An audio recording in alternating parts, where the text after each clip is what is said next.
Good morning and welcome to the Covington branch of the Kenton County Public Library. My name is John Graham. I'm in charge of services for teens and adults here at the Covington Library. Today's program is the Northern Kentucky Real Estate Summit. We have a panel of 7 experts here, to talk about all aspects of the home buying process in Northern Kentucky. I do want to thank, first of all, the folks from TBNK, Jason and Smiley, and also Mike Bloom from our Public Relations Department, doing our live broadcast. We are broadcasting live on Spectrum Channel 200 and also 819 on FiOS. In addition, this program will be archived and available on the Kenton County Library's website for further viewing. The library has programs and topics on all different subjects for people, from entertainment to educational. And we do have programs listed at our website, kentonlibrary.org, for you to see branch locations and programs available. In addition, for those of you in the audience, we do have information available in book form in terms of all parts of the home buying process you can check out from our location. With no further delay, I'd like to introduce our moderator for the program, who's Carissa Otten from Edward Jones. Thank you again and welcome.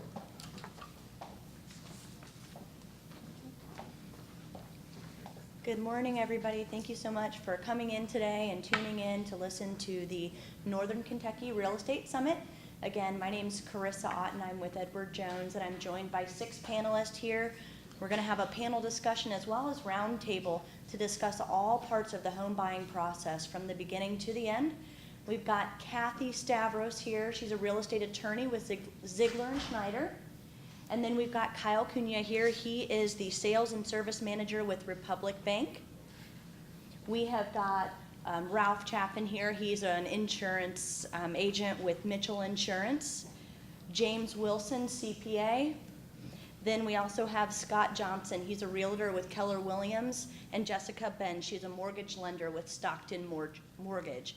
So without further ado, would love to take some time, and we're going to start really high level, just talking about the process of buying a home. So we're going to start with Scott, and he's going to talk about how he starts the process, and then move through the group to talk about their part and what they can do to help. Scott? Thank you, Carissa. So the home buying process can be complicated, but can also be simple. I think the first thing that people need to think about is, deciding what they're looking for in their house, and the second step is kind of meeting with a lender. A lot of people will go out and just start looking on Zillow and different places like that and finding a home that their heart falls in love with, and that's what they want, but it's something that may be out of their reach. So the first step is going to a good lender. So I'm going to actually pass it to Jessica, and she can talk about the lending process. Absolutely. So when you start the lending process, which basically tells you what amount can you buy, how much of a house can you afford, you're going to be taking the steps to getting a mortgage. So the word mortgage actually stems from a Latin word that means death pledge. So that should tell you in itself how this process feels to people. It is not fun, it's intrusive. There's some things that people don't love about it, and the big thing is paperwork.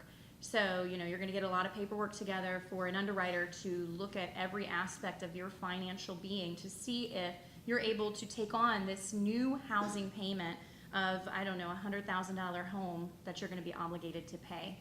So we're going to look at you and pre-approve you. We're going to look at your job history. We're going to look at your credit history. We also look at, have you paid your rent on time every single month? That is very telling to an underwriter that you're ready to take on a home payment. So that's what we will start. We will get you ready to tell Scott how much you can afford.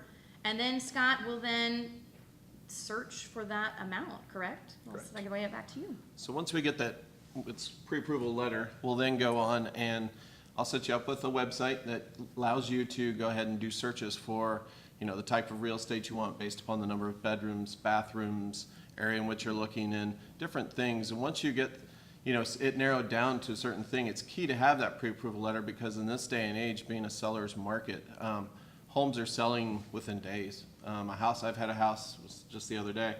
Houses are going on the market and having 20 showings within one day and having multiple offers within that, going for $10,000 more than asking price. So it's a commonality right now.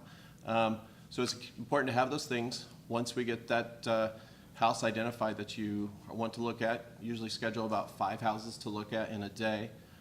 We go out and see those houses.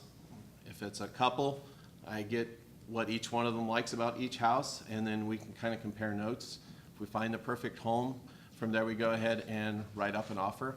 All that's done electronically, so that's a great thing because you can basically sign everything and do everything on your cell phone anymore. There's no need for meeting, doing things on paper. It's all done electronically. We present the offer, we negotiate different things, and then the next step in the process is after you get approved for the house that you want, we send it back over to Jessica. All right.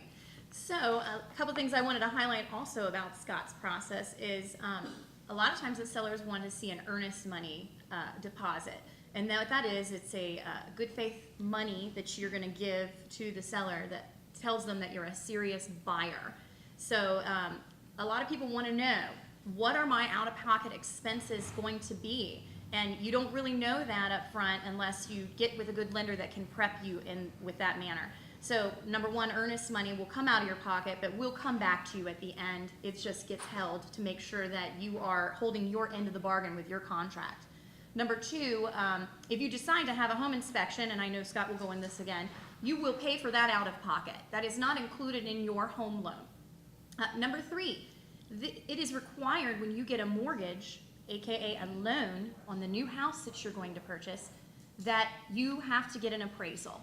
So what an appraisal is, it's a person goes out and looks at the home and compares it to other homes nearby, specifically within 5 miles of your home, and they are looking at what other homes have sold for within 5 miles and actually within 6 months. So you know, that appraisal cost is out of your pocket as well. And that can range anywhere from $300 to $500 depending on how many units, what area, etc. So I got my contract from Scott. Now we start the loan process. Before I order the appraisal, I always make sure that you're happy with your home inspection if you have chosen to get one. So, because then I don't want you to pay for an appraisal if you're not happy with your home inspection. So Scott arranges your home inspection, and that generally happens within 10 days is the market norm. Another thing that I wanted to go back to that Scott was talking about, you know, it is a seller's market, and what does that mean? And I try to prep my clients because, you know, if you start this process and your agent tells you you're going to pay full price for this house, no one wants to pay full price for anything, including me. I mean, I'm always doing, you know, bartering deals on my tennis shoes when I buy tennis shoes. So you're gonna probably pay full price for your house these days. There's a shortage of inventory. Sellers are getting their price sometimes over the price. And the market norm prior to this year was sellers would generally be very open to paying your closing costs.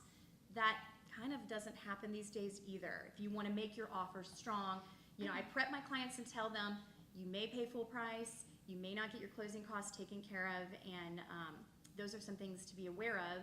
And I'm finding that my clients are losing homes before they actually believe me or they believe Scott. So anything else you can think of? No, I think after we get through the whole inspection process and that's agreed upon, there could be multiple different things that the person might need to fix on the home. It could be anything from, you know, there's problems with some of the shrubbery, there might need a termite spraying or something like that, but we get all that agreed upon. Jessica has it, then it's when we kind of send stuff over to Kathy and Ralph. That's right. So, Kathy, you want to talk about what you do in your process? I'm Kathy Stavris, I'm a real estate attorney at Ziegler & Schneider. Been practicing since 1995, Kentucky and in Ohio. Basically, when I get a title order in, I will first start and search the title. I want to make sure the property you're getting is good title. So I'll check the deed chain, make sure your seller is the true seller and there are no other people that are entitled to it. I will then look at all the mortgages, make sure any prior mortgages have been paid and properly released. Any current mortgages, we'll make sure we get correct payoffs so we can get those paid off at closing. I'll make sure there are not any liens on anyone, all the property taxes have been paid, and then I will generate a title report, get that back over to Jessica at the lender, and then I will work with her on the closing documents, preparing what I need to prepare, making sure she's got everything she needs. And then I will see Scott at the closing, and it's nice to be there and attend the closings, go over all the paperwork, so the buyers, the sellers, everyone knows what is going on, explain everything.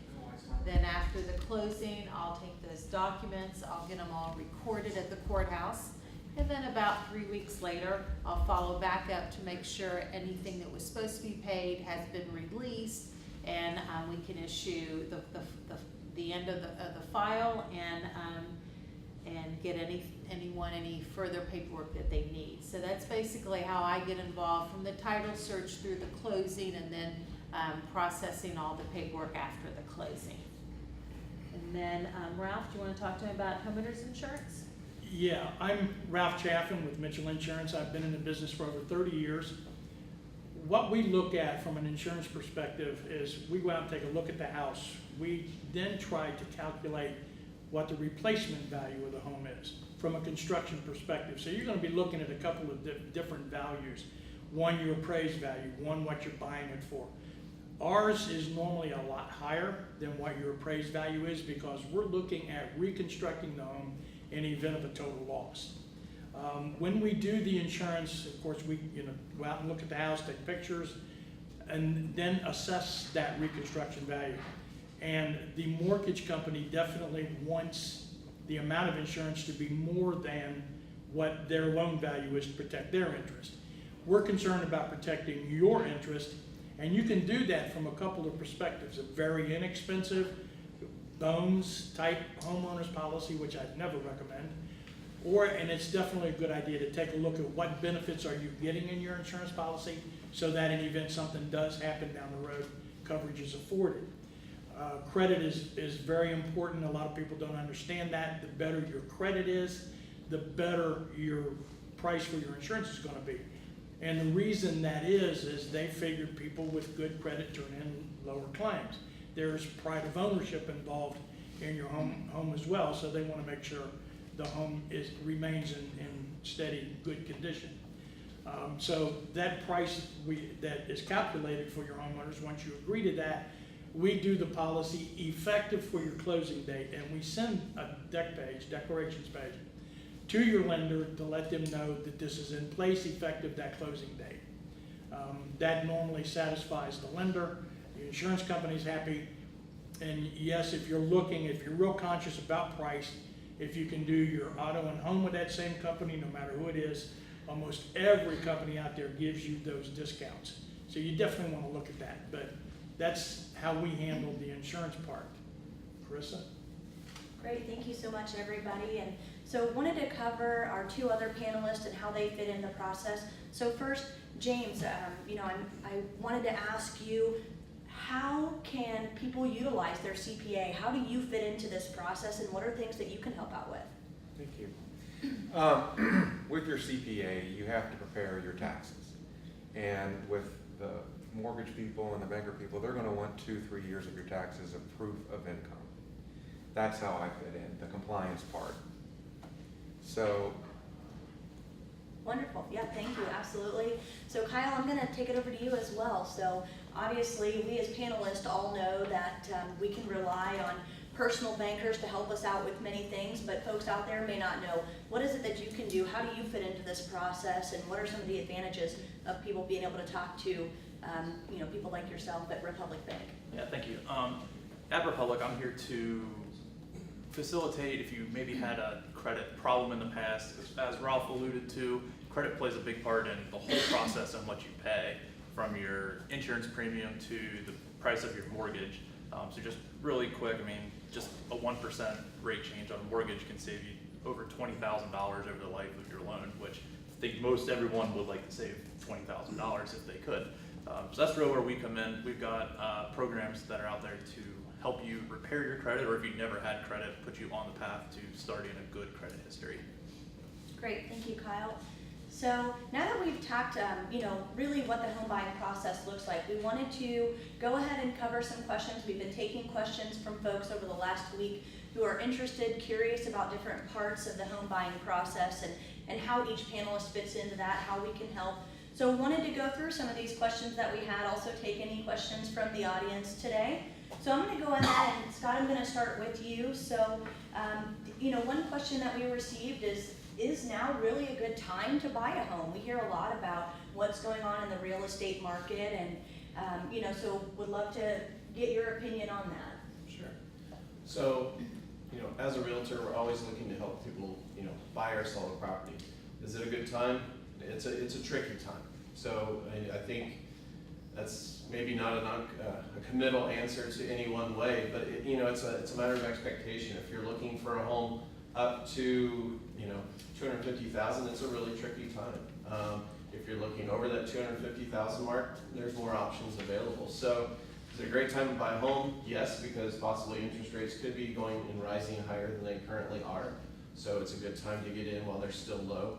Not that I think they're going to go back to the 18% that they were in the late 70s, but we got spoiled to that being at the 3 to 3.5% mark, and that's going to go up and change a little bit. So if you're patient and flexible and willing to do what it takes and not rush things, I think yes, now is still a good time to buy a home. Wonderful, thank you, Scott. So next question that I'm gonna read off here is one we took earlier this week, and this is actually for Jessica. So you mentioned that in part of the process, it's not always pretty, it's not always easy. So what are the hardest parts about getting a mortgage? Great question. The hardest parts about getting a mortgage.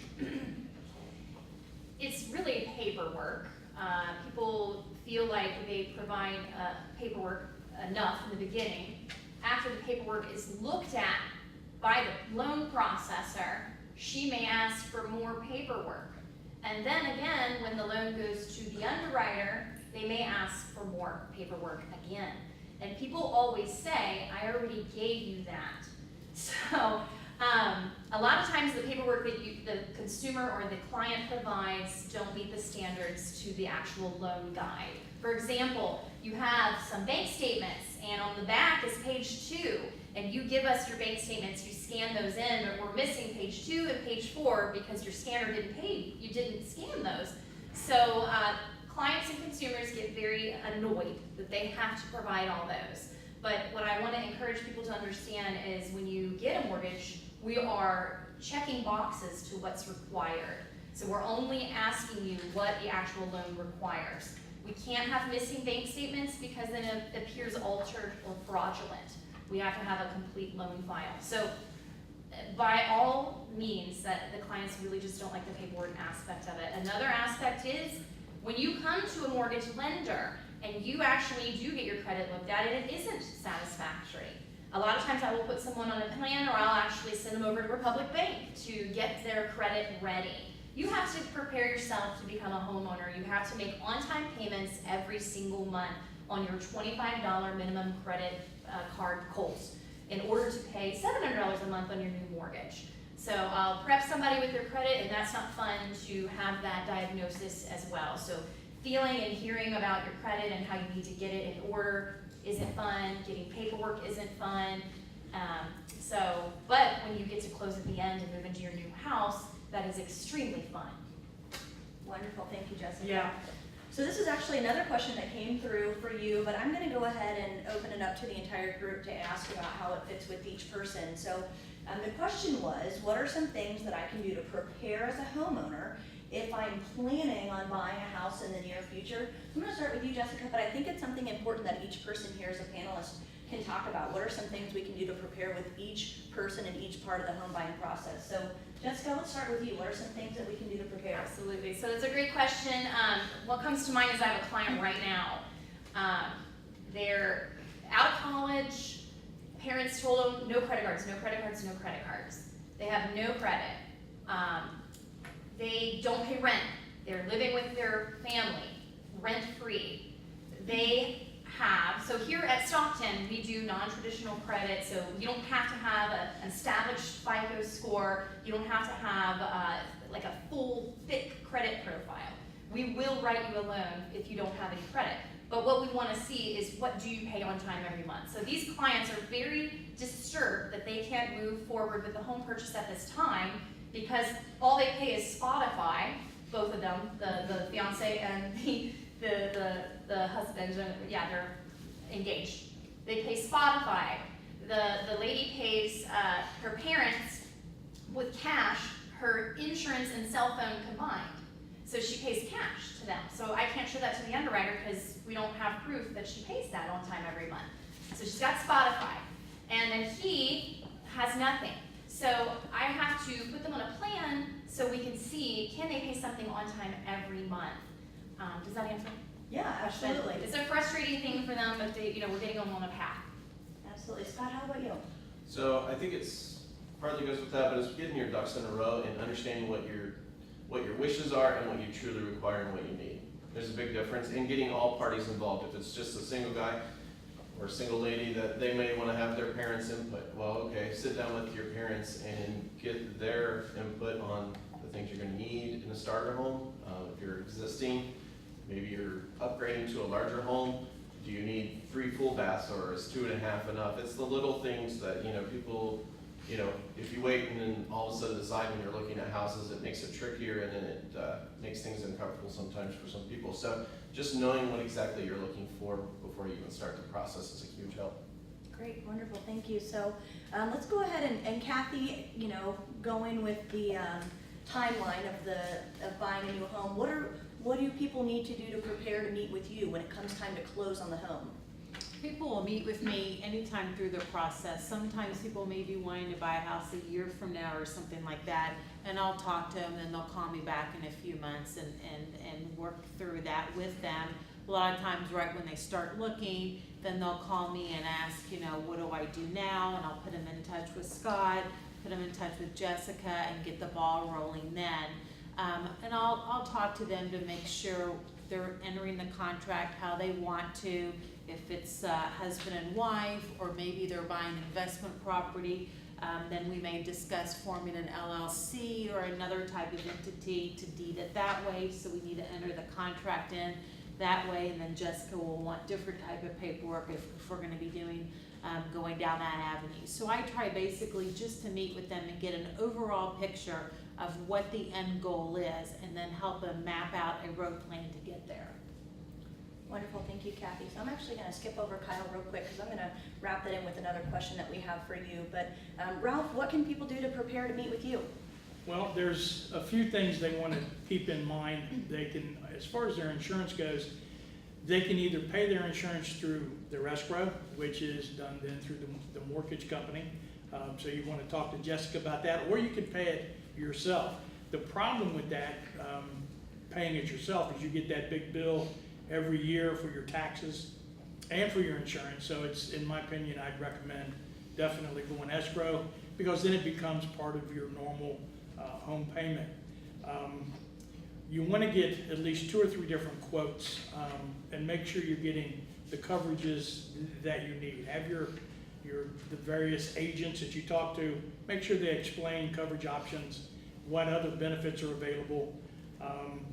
For some companies will actually insure the underground service lines. They will insure equipment breakdown, for example, like your air conditioning, furnace, that kind of thing.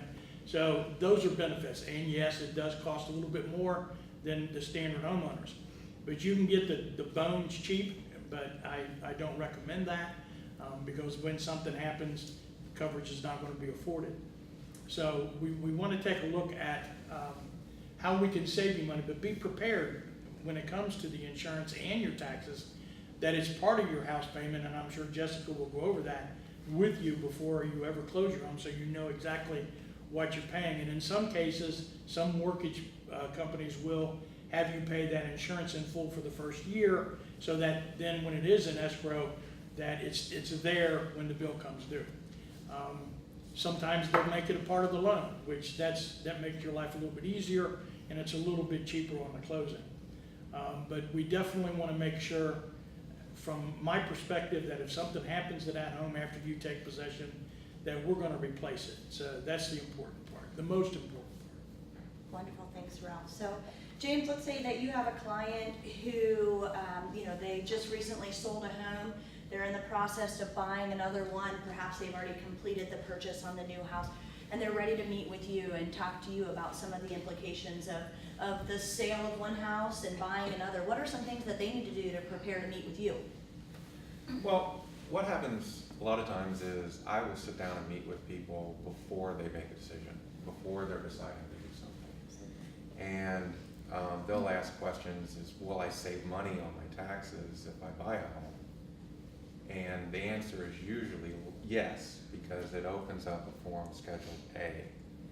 Schedule A lists a whole bunch of items on there, health insurance, medical deductions, interest on your home that you get to deduct, taxes that you've been having withholding on, and your real estate taxes and your car taxes now become available. On a typical return, you get a standard deduction.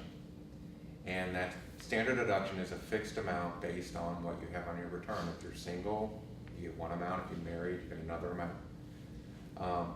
And owning a home is your key to opening up the Schedule A to have more deductions. So they say, can I afford this? And we can look at your income and run a budget, a quick budget, to see what your living expenses are, as opposed to what that payment's gonna be. What's that interest rate gonna look like? What do interest rate looks like before I buy the home?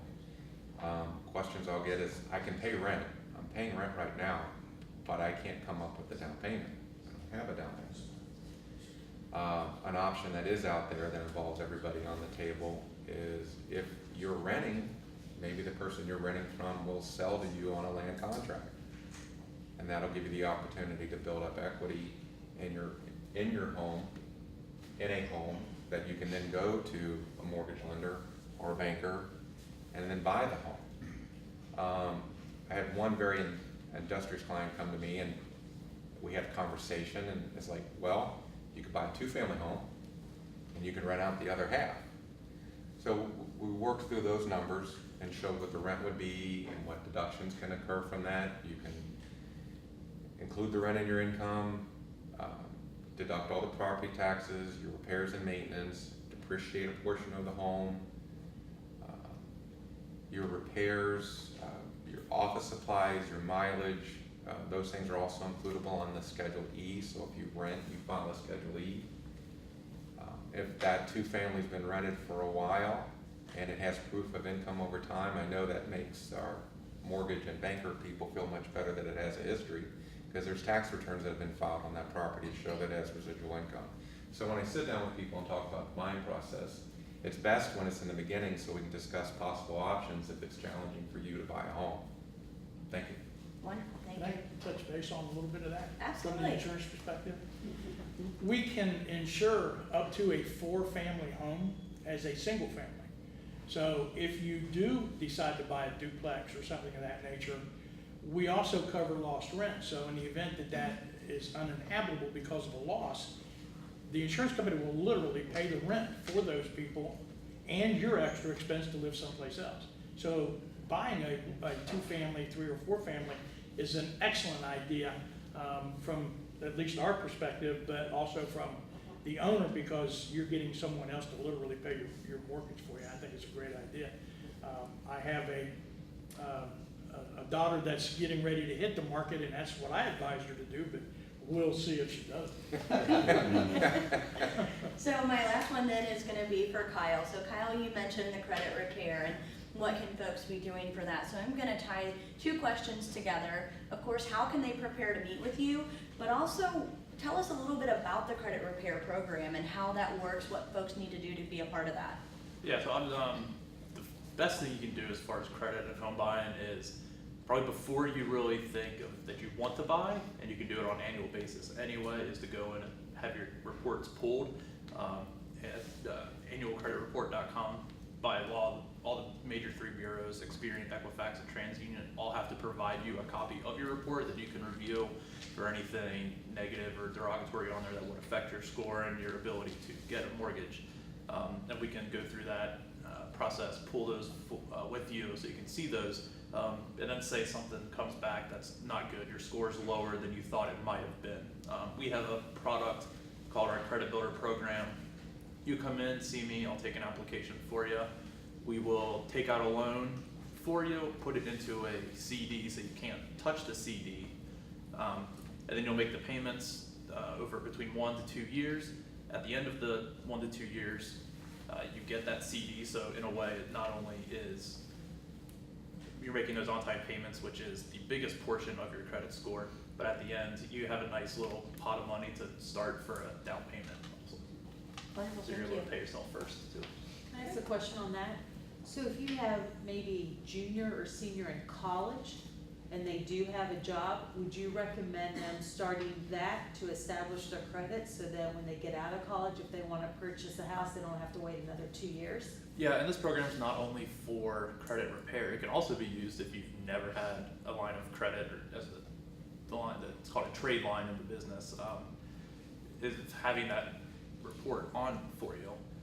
You can certainly use it as a first step for never having credit before, and anytime you get to start off on good foot, it's just going to make it that much easier to keep that score going for you. Thank you. That's great, thank you both of you. So we've actually got a question out here in the audience, so what's the question you got? Can you talk about how the possibility or the threat of natural disasters factor into buying a home, and do the rules and applications on that vary from region to region? Yeah, absolutely. So Kathy, let's go ahead and start with you. With the natural disasters, Yeah. how would that affect legally? Yeah, absolutely. So let's say if you live in an area around here that is prone to flooding, or if you're in Florida, you have beachfront property and you're worried about hurricanes and sinkholes. So you'll get the special insurance with Ralph that will offer that for flood insurance, right, and that type of insurance. Yeah, if you're in a flood zone, you definitely want to make sure that you talk to your agent about that. And the mortgage people normally know if you're in a floodplain or not. It goes through FEMA, so the government controls the flood insurance. Now, as far as like an earthquake, I'm either gonna be a hero by the time I die, or I'm gonna get my butt suit off, I don't know which. But in this area, I don't necessarily recommend earthquake insurance. I had a client who had a 10% deductible on earthquake, which means for a $200,000 home, you got a $20,000 deductible. Now, studies have been done, like from the Enquirer, and this goes back a bit, but if we have a 6.5 earthquake that centers in St. Louis, all we're gonna get here is maybe some busted glass, maybe a chimney come down, or cracked brick. If you have a frame home, that's built to where it can at least withstand that shock, and you probably won't have any damage. So I recommend people not to take the earthquake insurance and save the money, because the deductible is so large. Now, a lot of companies won't operate in places like Florida or Texas. A regional company like Grange, Erie, they will not operate in those states. So you're not looking to pay the claims of those people in those states. So typically those regional companies will be able to offer a lower rate. But those are the things you want to look at. People like State Farm and Allstate, Nationwide, Travelers, they're national companies. And they're going to have to absorb those losses, like the floods that happened in Houston and the hurricanes and stuff. So those companies, their rates are going to increase because of having to absorb those losses. There is, when you have catastrophe like that, there are insurance companies that back those insurance companies up so that it doesn't bankrupt those companies. So that's how a lot of your catastrophes are taken care of. And flood insurance is high, a lot higher, than adding a rider or something. Because I had a first-time home buyer within the last 6 months call me, and she had a house, got her loan, everything was fine, and then she found out 2 months later that she was now deemed to be in a flood plain, and then her payment not doubled, but it went up quite a bit more for that. So I think there was some due diligence on her part that maybe you need to check and see when is this floodplain going to be re-looked at, re-evaluated, because she probably would not have purchased that house if she knew that, because that was a very big unexpected a loss to her. Now, we couldn't prove that the sellers knew because they didn't have any notice of it or anything like that. But I think it's some due diligence, if you're in one of those areas where it's questionable if you're in a floodplain or not, to question the authorities, how often is this determined, when's the next date of determination? Yeah, and I think that, Jessica, don't you have access to the floodplain so that you know if a piece of property is in that? You got it, absolutely. Okay. That's, when we begin the loan, that's one of the, we check through a website to see if the home is located in a flood zone. Typically, a seller will disclose, because that may deter somebody from buying a home, because it is an extra cost. Yeah, and it is an additional policy of boot, so there is extra cost associated with that. It's something that you need to weigh, because when you have these losses on your taxes, they were considered a casualty loss. And the government would allow you to deduct that, the amount above 20% of your AGI, so you could at least recoup some of the damages by having lower taxes. That's now gone. So you won't be able to deduct casualty losses on your personal taxes anymore. So the risk that's been presented here, you need to weigh the risk. Are you in the floodplain? Do you think you're gonna have an earthquake? You need to weigh that and make that decision and meet with your advisor to come with that decision.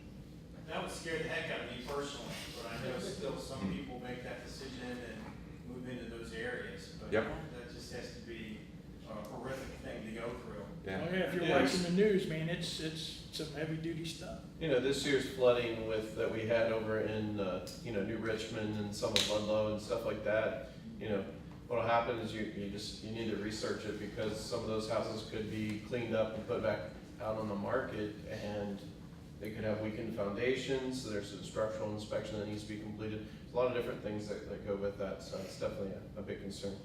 And since we're still talking about flood, surface water is not covered under your homeowner's insurance, okay? So if you have, I know a lot of the sanitation district does the storm water preparations and all that. So if that water floods into your home, that's not covered under your homeowners, because that's not sewer drain back up or an appliance breaking or anything like that. So that's gonna fall under flood policy. So if you're in that particular area where that's something you have to weigh in and be careful of, then you definitely wanna look at a flood policy, or you're cleaning that up all by yourself. So basically, the city would only cover it if you could prove that the drains were backed up, or there was some sort of obstruction making it go into your house, that kind of deal? And they have their own immunity thing that They do. they might not cover because they don't figure it's their fault. It was just on the news recently, a lady was digging trenches around her house to try to keep flood water away from her house. Oh. Every time it rains, it washes right into her basement and they're cleaning it up. So if you're in that particular area, it's a good idea to make sure your stuff is above that water level when it comes into your home, so you can clean it up easy without a lot of damage. But if you have a finished basement, you're in deep trouble. Great question, great discussion there. I know we've got a couple of other questions coming through, so what was the Sure. question you had? Mr. Johnson, why would somebody who wants to go and look out for a house want to use a realtor besides trying to do it themselves? People don't like paperwork, and there is a ton of paperwork. I think, we have access to be able to see houses that possibly might not be on the market as of yet. It's my job to network with other realtors and discuss, hey, do you have any upcoming listings, things that might be. So it's a little bit of a leg up there. Just the access to the MLS system, seeing things there. It's also, the experience and the expertise of handling the paperwork, negotiating skills, figuring out the correct price to offer on a property and things like that. That is really helpful, and it will pay for itself in the end. I like using a real estate agent because they know the market. They've got their hand on the pulse. And then if you're overpaying or underpaying, they'll let you know. Absolutely, thank you. I fired some questions for you. Mr. Wilson, we're talking about doing the taxes and how important the taxes being done correctly, especially on self-employed borrowers who are trying to buy a house. What would you suggest, or what mistakes do you see being made that could be corrected ahead of time? Typically, answer that question, real life, having the records in order. That's the big thing, making sure that their taxes are filed. A lot of small business owners struggle with getting filed on time with the extension. Making sure your taxes are compliant and filed and showing income. The tax laws allows you a lot of flexibility when you're a small business owner, depending on the type of entity that you use, what income you report. It's legal. Just, you know, this is my W-2 or this isn't my W-2. This is the dividend, this isn't the dividend. I'm accelerating this depreciation. So you want consistency in your numbers. So when somebody's looking in, a banker doesn't care that last year you lost money, the year before that you lost money, but this 1 year you made $100,000. Why did you lose money the 2 prior years? How can you prove that income? Having a personal financial statement and keeping one ongoing is helpful. It does take work. If you can do a personal financial statement every year, one is rewarding, you can see the growth, or you can identify what's going wrong in your personal portfolio.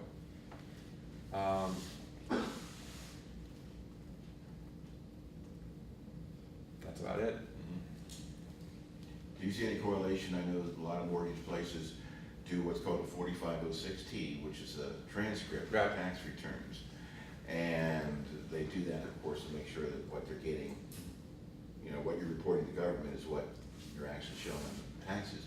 Yet sometimes you have people who will tend to write off a lot more than they should, and then don't understand if they're saying they're making $100,000, but they're only showing $50,000, why that doesn't work.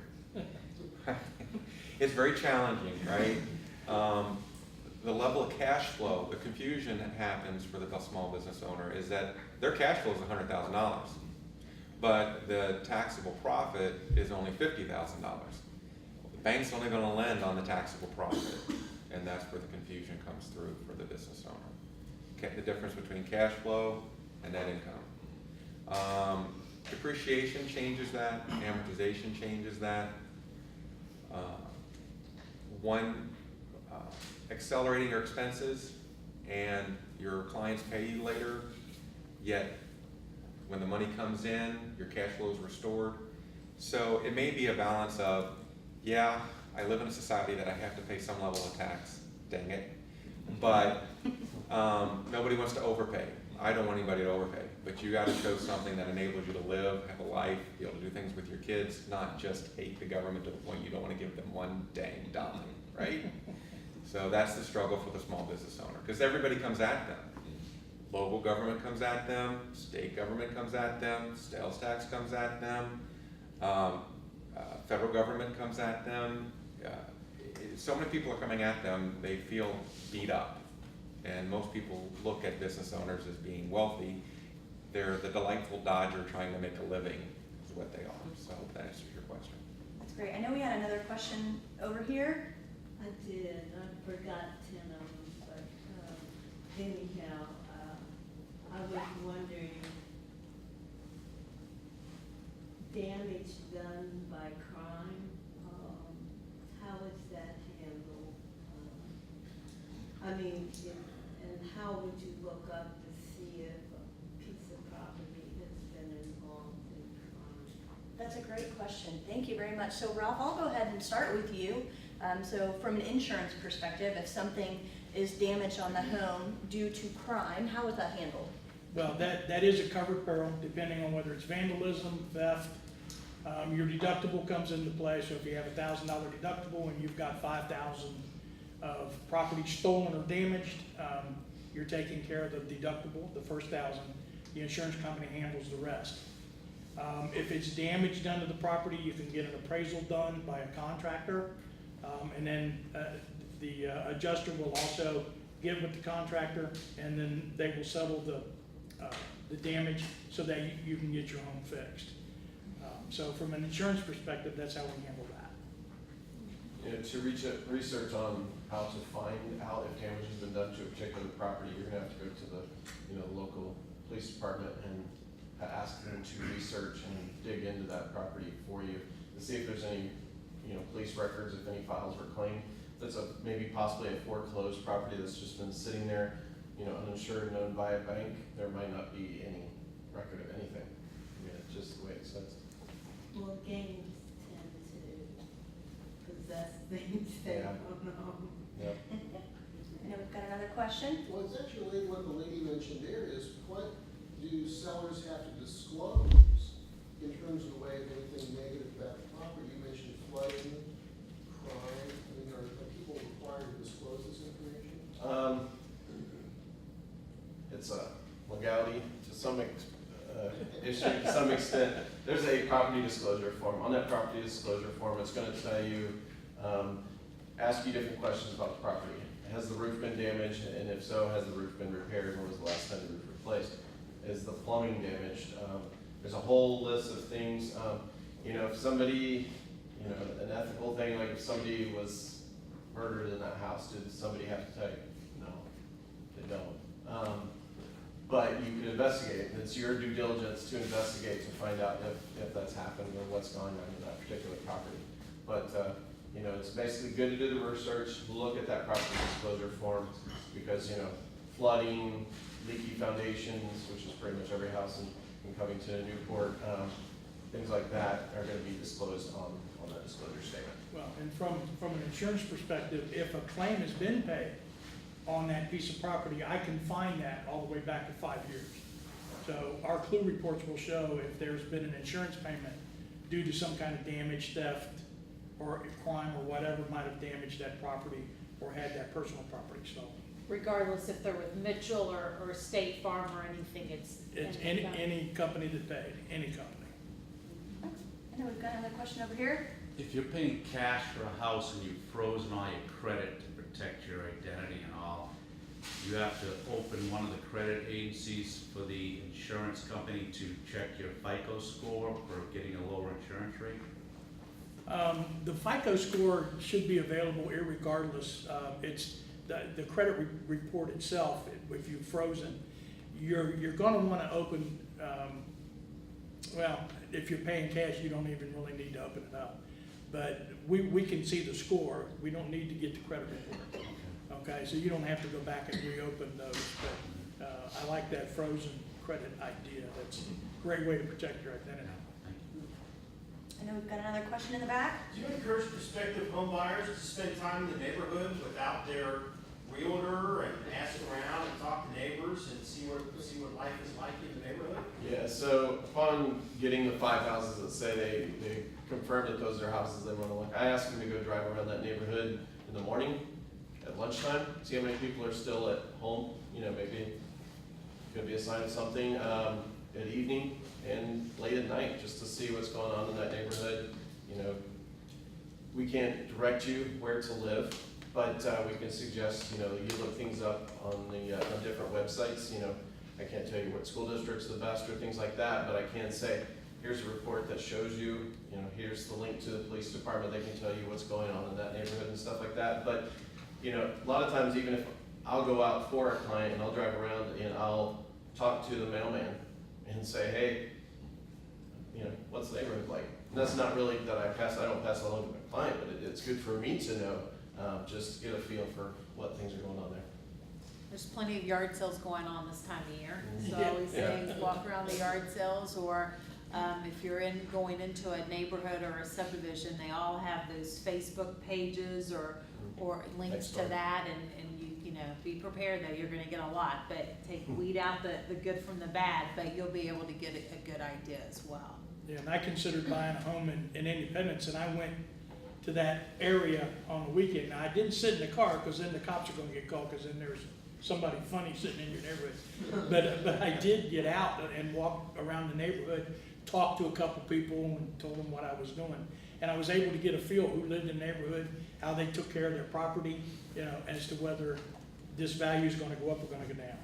So, yeah. So if you find out about some, potential bad neighbors, how much does that, or bad people who maybe live a few doors down, can that factor into your decision or your client's decision? Yeah, so recently I had a client that was looking for properties up in the Fairfield, Ohio area. We went and looked at 4 or 5 different properties. They zoned in on one that was pretty much had been a rehab home that was in fantastic condition. It looks fantastic, but they wouldn't did the research on the property, and there's, you know, sexual offender right next door and one across the street, and because they had 2 young daughters, they decided that was not the right house for them. So, absolutely.